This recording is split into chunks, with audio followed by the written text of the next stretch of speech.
I'm Tad Flakey, I'm Lilibet Flakey. and this is Pointless Global News.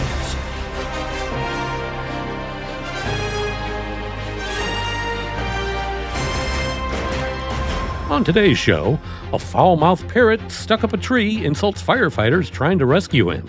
Then, two neighbors are at odds over a pet potbelly pig. Next, registration is now open to run naked in a 5K race. Finally, you won't believe what was happening in a shed display at a Lowe's in Louisiana. Now the details. Dateline, Gothenburg, Sweden.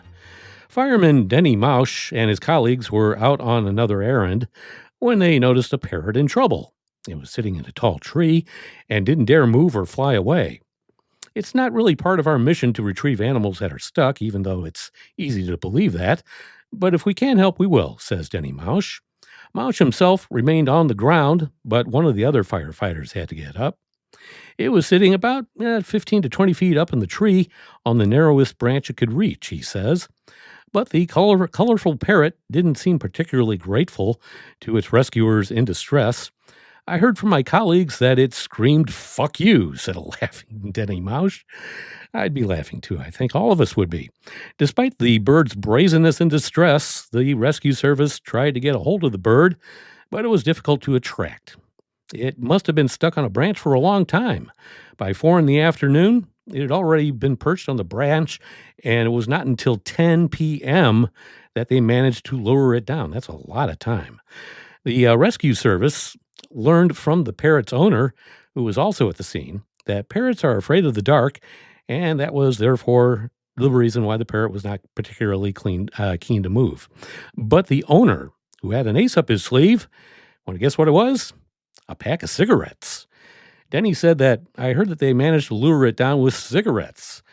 I don't know the truth in all this, but that's what I got. I don't think the parrot was smoking them, though. Anyway, the parrot was clearly a potty mouth, but according to the rescue service, the parrot, whose name is unknown, was still charming and harmless. However, it was a little angry with its owner. After all, it bit the owner a few times. Apart from the occasional bite and a few insulting words, no human or bird was harmed in connection with this incident. And now here's Lilibet with another animal incident story. Before I get to that, Tad, we've been to Gothenburg and we never saw any cursing parrots, smoking parrots, or anything of the I sort. kind of wish we had, though. That'd be kind of interesting. It was a nice town. Yeah. Neighbors are locked in a bitter row about loud and smelly pet pig that they saw the owner hit with a nuisance complaint. But she insists it's a load of hogwash. Michelle and Carl Repper were shocked to receive a complaint from their neighbor over the noise and odor of their 6-year-old pot-bellied pig, Jack. The couple adopted Jack 6 years ago after their friends mistook him for a micro pig and have raised the boar in their garden ever since. Michelle, 44, says everyone in the neighborhood loves little Jack and was shocked when one neighbor allegedly shouted through the fence to say the pig was disgusting. The mom of 3 then received a letter from South Holland District Council in Lincolnshire outlining an odor and nuisance complaint over the much-loved piggy. But Michelle claims Jack is the cleanest animal and sleeps quietly for up to 6 hours a day in the garden and says all he does is snore.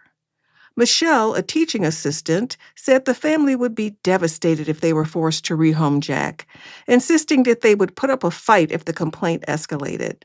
The council confirmed that they had visited the pig twice and observed no issues, however, said the owners had taken steps to reduce the noise levels.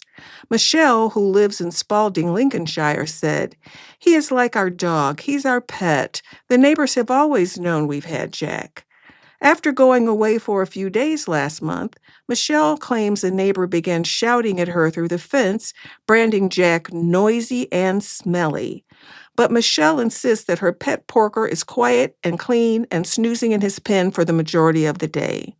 "We've had him for 6 years, not a couple of weeks. She's always known that we've had him. That's the first time anyone has ever said anything in 6 years. No one said anything about the noise or smell before. We've never had any issues with him. They said he's noisy during the day, but he actually sleeps 5 or 6 hours during the day. He just sunbathes the whole day. All he does is snore. He's so quiet. My husband said, rather than shouting from the fence, come around and have a decent conversation with us. But she's just carried on shouting, so I went indoors. Michelle, who says they have a license to own and walk Jack, then received a letter from her local council over an alleged complaint concerning Jack's smell and noise levels. Neighbors who voiced their concerns to the town's newspaper saying the pig makes their life unbearable and went on to describe their living situation as a tragedy. Michelle said, tragedy? I don't really know what to say about that. He's been here for 6 years.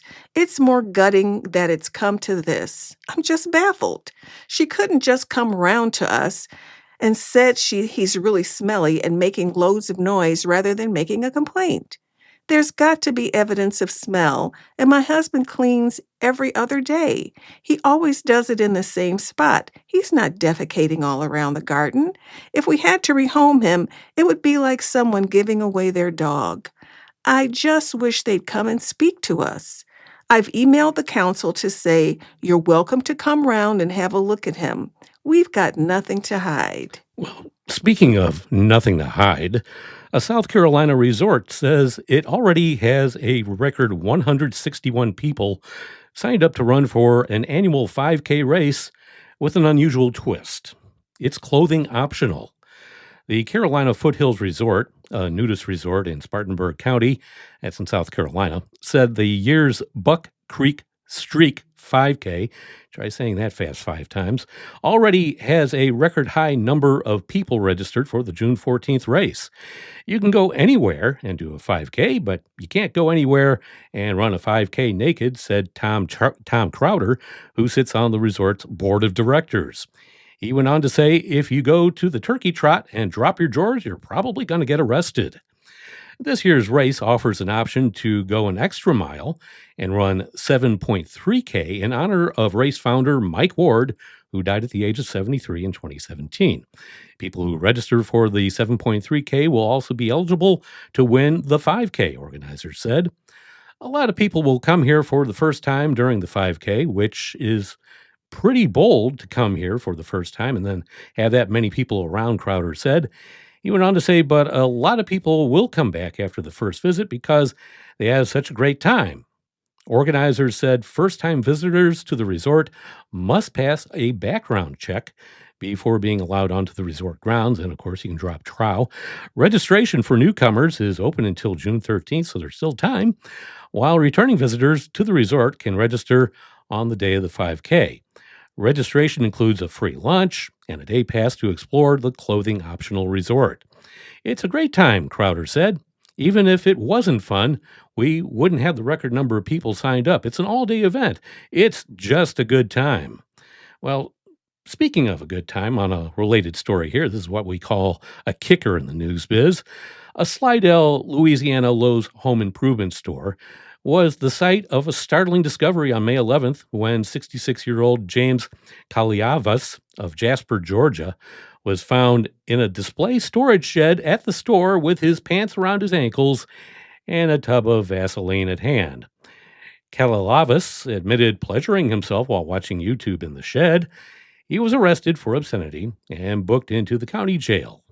So I guess you have a choice these days. Baby oil like Diddy or Vaseline. Take your pick, right? It's all good, as long as they don't, just use whatever's at hand, like, motor oil. That would probably be a bad idea. Or lard. I bet he didn't have 1,000 jars of Vaseline hanging out in that shed like Diddy, did he? No. And that's a story for another day. And that's going to be a wrap for another Pointless Global News. Be sure to follow us wherever you get your podcasts. I'm Tad Flakey. I'm Lilibet Flakey. Stay pointless, my friend.